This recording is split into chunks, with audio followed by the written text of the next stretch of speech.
नमस्कार, नजर भर देखो न्यूज में आपका स्वागत है। मैं हूं आपके साथ जैनब। आइए देखें आज की मुख्य खबरें। कांग्रेस महासचिव प्रियंका गांधी ने कहा कि आने वाले उत्तर प्रदेश के चुनावों में हम 40% टिकट महिलाओं को देंगे। ये निर्णय उन सब महिलाओं के लिए है जो चाहती हैं कि उत्तर प्रदेश में बदलाव आए, प्रदेश आगे बढ़े।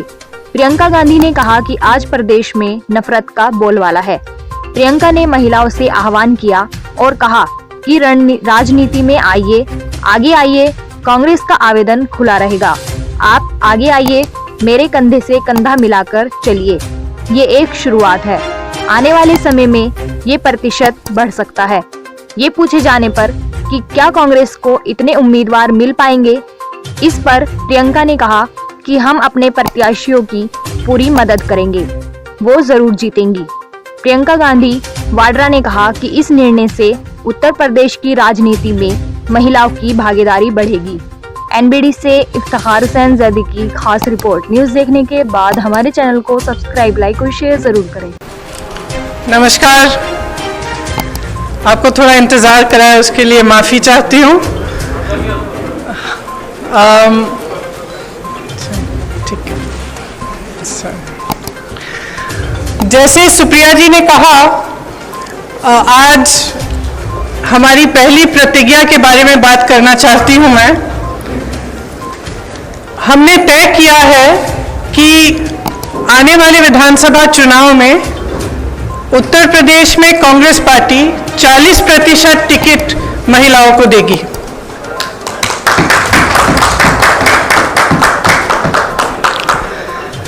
हमारी प्रतिज्ञा है कि महिलाएं उत्तर प्रदेश की राजनीति में पूरी तरह से भागीदार होंगी। ये फैसला हमने किस लिए किया?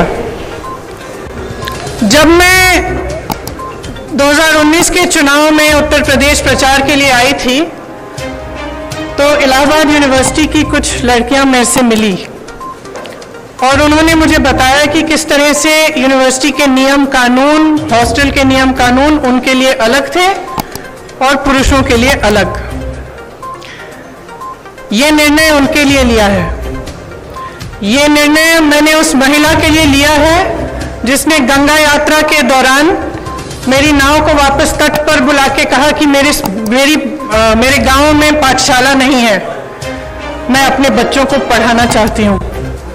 ये निर्णय उस लड़की, प्रयागराज की एक लड़की पारो के लिए लिया गया है जिसने मेरा हाथ पकड़ के मुझे कहा कि दीदी, बड़ी होकर मैं नेता बनना चाहती हूँ।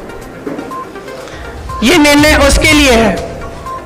ये निर्णय चंदौली में जो शहीद एयरफोर्स के पायलट हैं, उनकी बहन वैष्णवी के लिए है, जिसने मुझे कहा कि उनके भाई शहीद हो गए हैं लेकिन वो पायलट बनना चाहती है।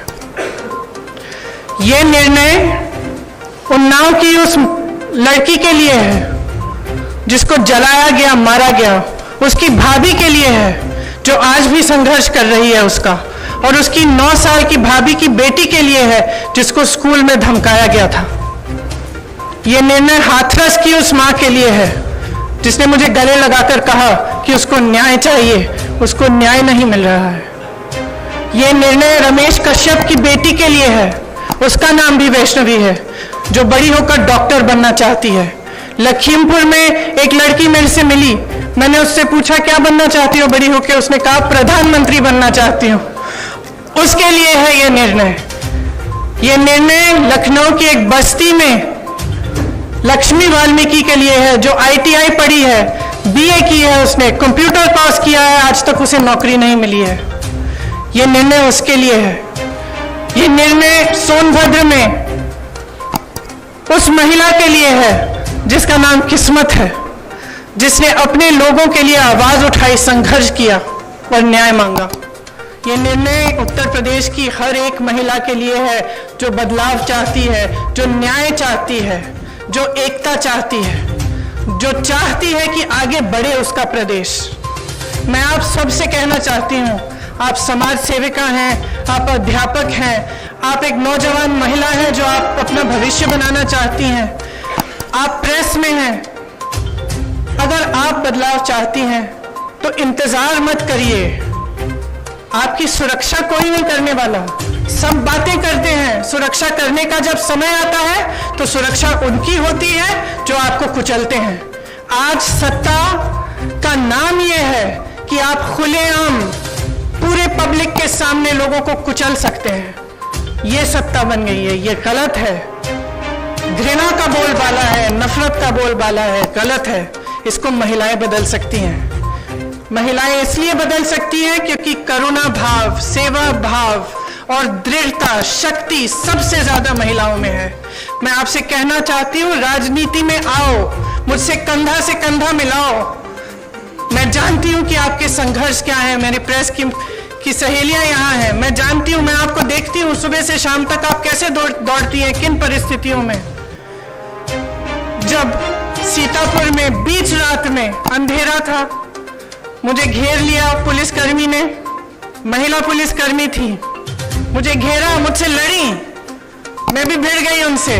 उसके बाद मुझे उन्होंने जीप में बिठाया और अंधेरी रात में सिर्फ मैं, वो दोनों और 2 कांस्टेबल मुझे सीतापुर के पीएससी कंपाउंड में ले गए। एक का नाम मधु था, एक का नाम पूजा। ये निर्णय उनके लिए भी है क्योंकि मैं समझी कि 4 बजे सुबह तक ड्यूटी पे थी। उनकी एक अफसर जिनकी पोस्टिंग सीतापुर में थी लेकिन जिनकी बूढ़ी माँ अकेली नोएडा में रहती है। कितना संघर्ष करना होता है महिलाओं को। कौन करेगा ये संघर्ष आपके साथ अगर आप एकजुट नहीं होंगी? अगर देश को जातिवाद और धर्म की राजनीति में से निकालकर विकास की राजनीति की ओर ले जाना है, अगर देश को समता की राजनीति की ओर ले जाना है, भागीदारी की राजनीति की ओर ले जाना है, तो महिलाओं को आगे बढ़ना पड़ेगा। आपको खुद ये काम करना पड़ेगा। आगे बढ़िए। मैं आग्रह करती हूं आपसे, हमने आवेदन पत्र मांगे हुए हैं हर विधानसभा के लिए। ये अगले महीने की 15 तारीख तक खुला रहेगा। खास तौर से मेरी बहनों के लिए, जो लड़ना चाहता है आओ मेरे पास आओ, आपको मौका मिलेगा। हम इस देश की राजनीति, इस प्रदेश की राजनीति बदलेंगे। धन्यवाद।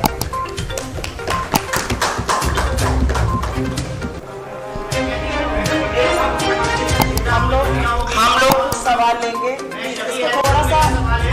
इसको थोड़ा सा सुनिश्चित तरीके से कर लेने दीजिए। कुछ सवाल लेते हैं। मैं पहले प्रिंट इलेक्ट्रॉनिक मीडिया से शुरुआत करूंगी, आपके पास मैं जरूर आऊंगी। प्रांशु जी, आपका सवाल।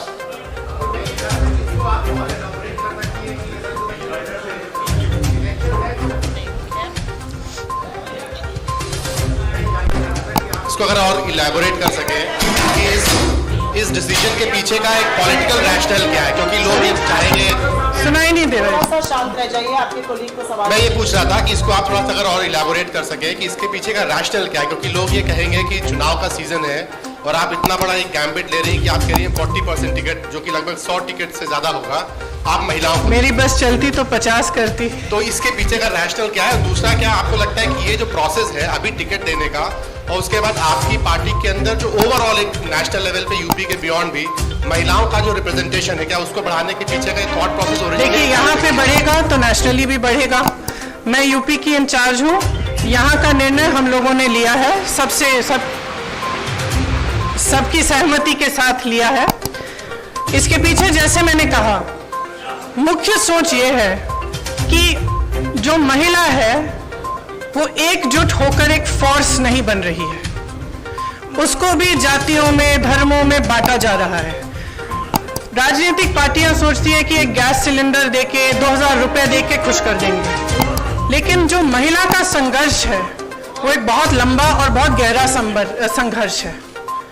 अगर हम समझेंगे नहीं कि हमें एकजुट होकर ये संघर्ष करना है, तब तक हमारे समाज में, हमारे देश में, हमारी राजनीति में बदलाव नहीं आ सकता है। तो सोच ये है कि हमें जाति से ऊपर उठकर, धर्म से ऊपर उठकर, जो प्रदेश है, देश है, एक तरह से हम, महिला है वो सबसे बड़ी चीज है हमारे लिए। हम एक दूसरे के संघर्ष समझें। जब हम देखें कि एक महिला लड़ रही है तो हमारे मन में ये नहीं आए कि अच्छा ये तो ऐसी महिला है या वैसी महिला है। हमारे मन में ये आए कि ये महिला है, मेरी बहन है, मुझे इसके साथ खड़ा होना चाहिए, मुझे इसके साथ लड़ना चाहिए। ये भावना है इसके पीछे। जयनेंद्र जी, एबीपी, उनका हाथ उठा हुआ है। मैं आप सबके पास आऊंगी, थोड़ा सा धैर्य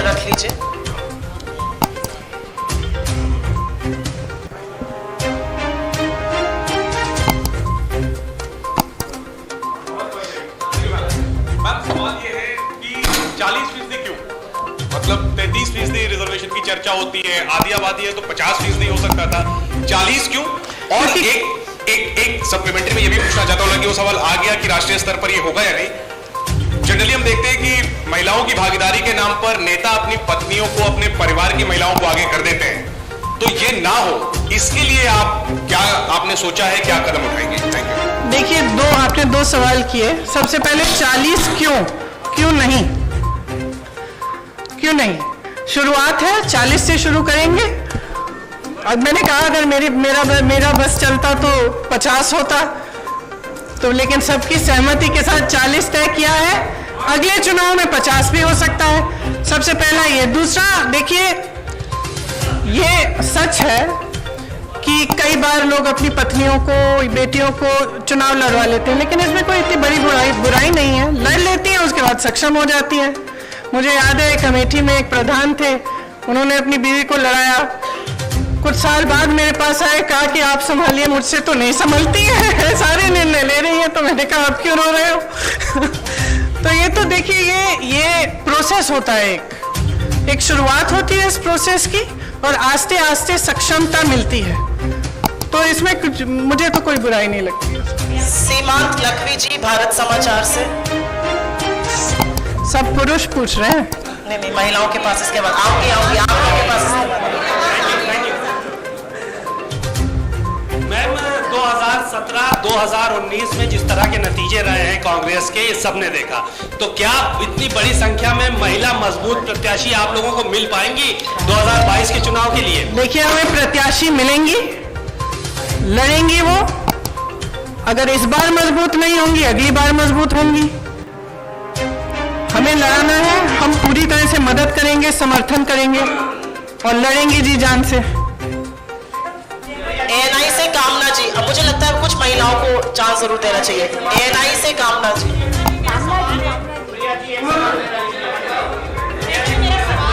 आप सबके पास आएंगे, थोड़ा सा धैर्य रख लीजिए, आप ही के कोलीग्स हैं। कामना जी, मेरा सवाल है, आपने उत्तर प्रदेश के लिए ये बात कही, मैं जानना चाहती हूँ, जिस स्टेट में ऑलरेडी कांग्रेस की सरकार है, पंजाब हो, वहां पर तो चुनाव होने वाले हैं, क्या यही फॉर्मूला वहां पे भी लागू करेंगी?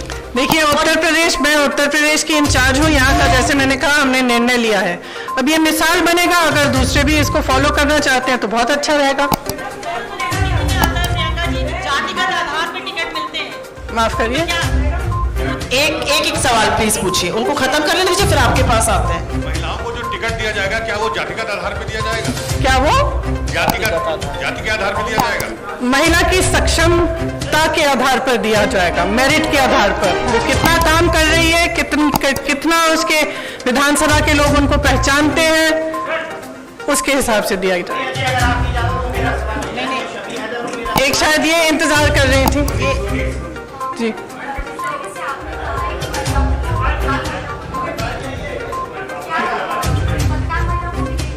क्यों नहीं? आपको लड़ना है तो लड़िए। वो पीछे सवाल पूछिए, उसके बाद आपके पास आते हैं।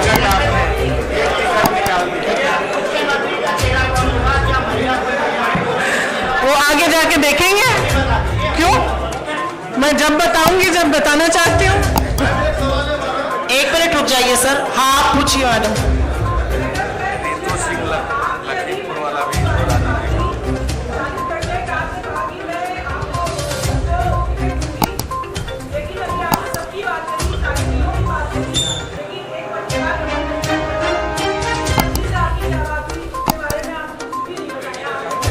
मैंने उनकी बेटी का जिक्र भी किया, आप शायद सुन नहीं रही थी।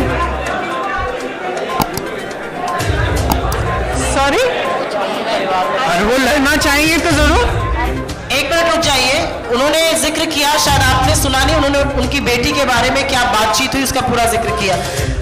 सिद्धार्थ कलहंस जी, बिजनेस स्टैंडर्ड से। यहाँ पे 2 मिनट बैठ जाइए, अभी वो पूछ रहे हैं, उनके हाथ में माइक है।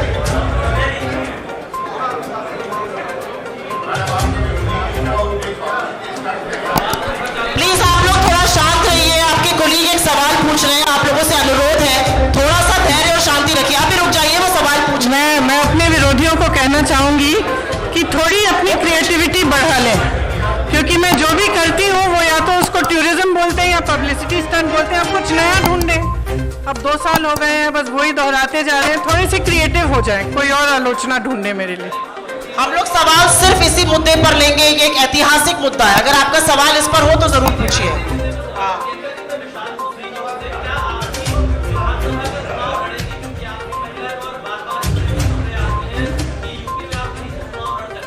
ये निर्णय मैंने अभी लिया नहीं है, अभी कुछ टाइम है चुनाव के लिए, मैं नहीं लूंगी। हाँ, इस पे सोच के मैं निर्णय लूंगी कि लड़ना है कि नहीं।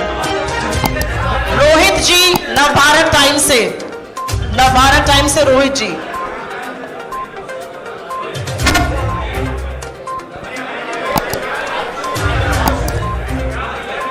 माइक दीजिए इधर। ये आप इस माइक पर पूछिए सवाल। He is also wanting to ask the guy. आपके पास आ रहे हैं अगला। Sorry. 2024 में भी ना। हेलो, आशा है कि 2024 में इससे ज्यादा होगा। आपका सवाल।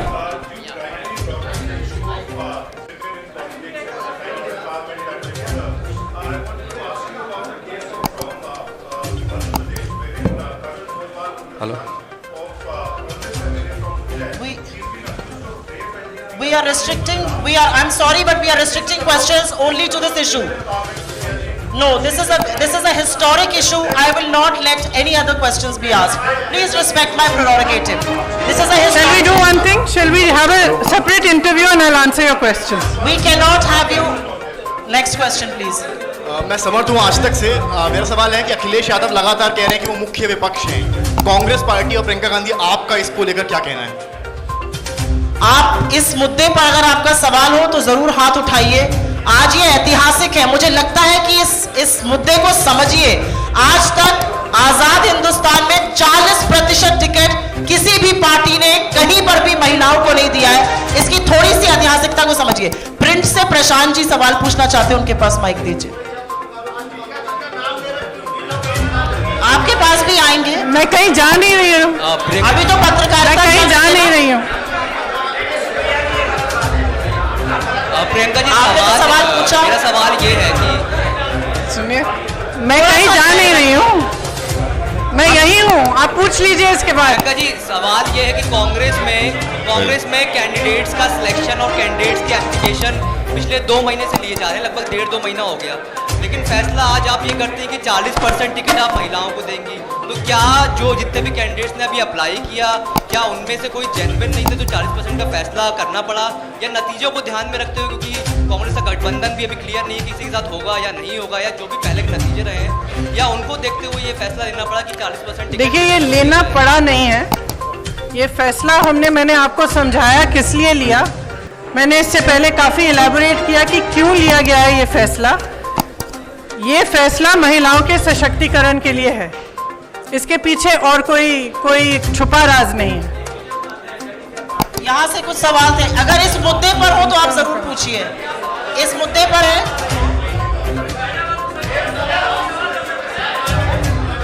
इनको माइक दीजिए। एक करके पूछिए। ये एक सवाल मेरा ये है कि कांग्रेस की रणनीति क्या है, किस तरह? ये माइक दीजिएगा, इनको आवाज नहीं आ रही है।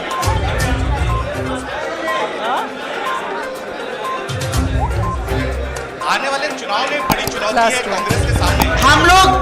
आप लोग थोड़ा धैर्य रखिए। ये पत्रकार वार्ता वो सवाल पूछ रहे हैं मैम, 2 मिनट रुक जाइए, पूछिए आप इस मुद्दे पर अगर है तो। इसके अलावा हम लोग किसी मुद्दे पर आज चर्चा नहीं करेंगे। आने वाले समय में बड़ी चुनौती है इस कांग्रेस मुद्दे के पर। सामने।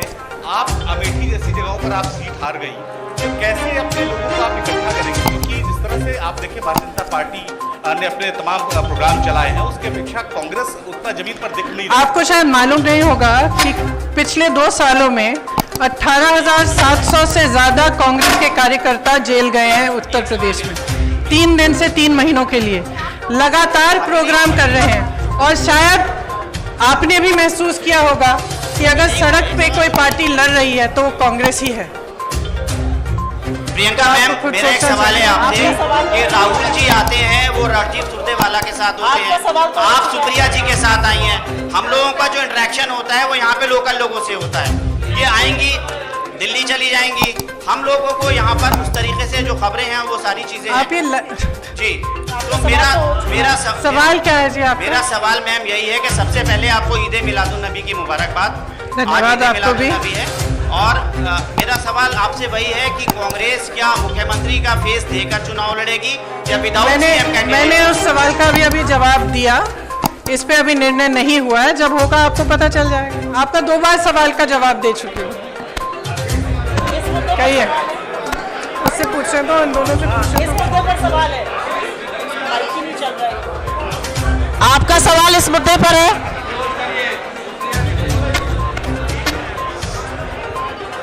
इनको माइक दे दीजिए ना पीछे।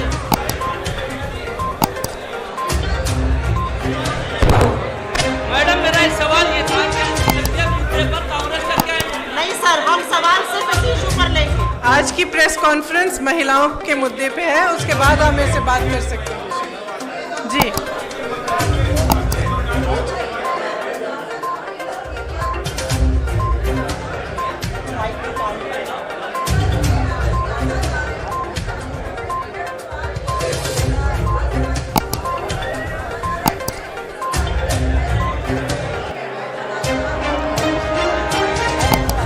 सुनाई नहीं दे रहा।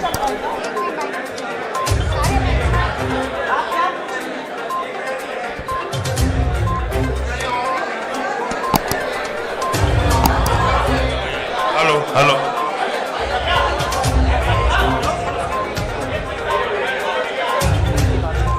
देने की पूरी कोशिश करेंगे हम।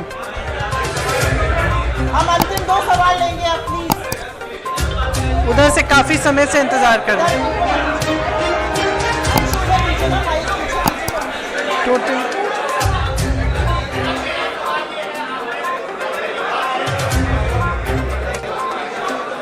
आप पूछिए सवाल।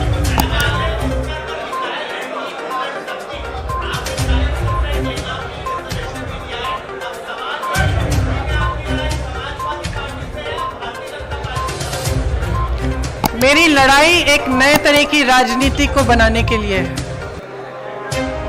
मैं उन लोगों के लिए लड़ रही हूं जो अपनी आवाज उठा नहीं पा रहे हैं आज के उत्तर प्रदेश में। आज के उत्तर प्रदेश में कोई अपनी आवाज उठा नहीं सकता, कुचला जाता है, चाहे वो महिला हो, दलित हो।